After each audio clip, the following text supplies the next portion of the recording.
this is the thing, comparing ourselves to others.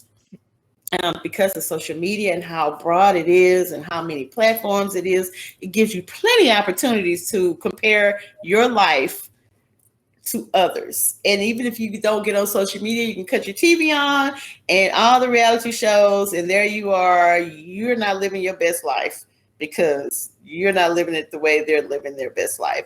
And really, comparing ourselves to others really just works to validate our fears and our self-doubt. Mm-hmm. That's all it does. It validates our fears and our self-doubt. It does not motivate us at all. Mm-hmm. I've never been motivated. Well, I've been motivated by the success of people and what they've done, knowing that I can do it too. But if I compare my life to theirs, it never motivated me to do better. It kind of validated what I feared or what I doubted about myself. Mm-hmm. If you really think about that, and if you're really self-aware, and those comparisons really unfair because we don't really have all the facts about someone else's life.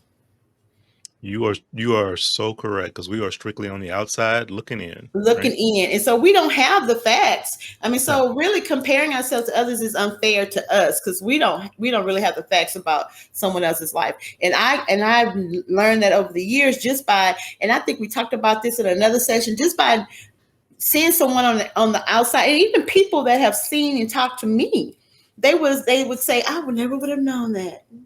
You know, I would say, I never would have known that. Just looking at everything that you do, I never would have known you were going through that. Or I never knew that you had to struggle. I mean, you come in on the story, on the part of the story that you come in on.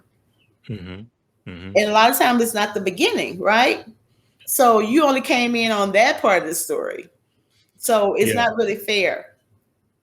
Could not agree more. I want to jump in on some of that too, because I think one of the things that we are, and this goes back to us as children, and how we are kind of raised from a societal standpoint, and that is that we're taught to be competitive. It's good to be competitive, right? And I'm not saying being competitive is a bad thing, because that's not the case. But you still, that's another one of those things that I think we overlook as we mature and go through life. That's something else that you need to be aware of and to manage. Mm-hmm. Because when you're looking on social media or this or that, and because that's where that motivation is really coming from, is you feel Right. like you get this, what is it, keeping up with the Joneses, right? Right. Right. And that's straight bottom line competition, right? Mm-hmm. And that's what that is. But this is where we talk about, you got to be able to shift your mindset and not be focused on, keeping up with the neighbor next door or the person you see on social media or whatever else it's going to be, because what should be driving you is your personal values. What's your purpose in life? What are you focused on? What are you trying to achieve? And let that be the motivators and the things that truly drive you.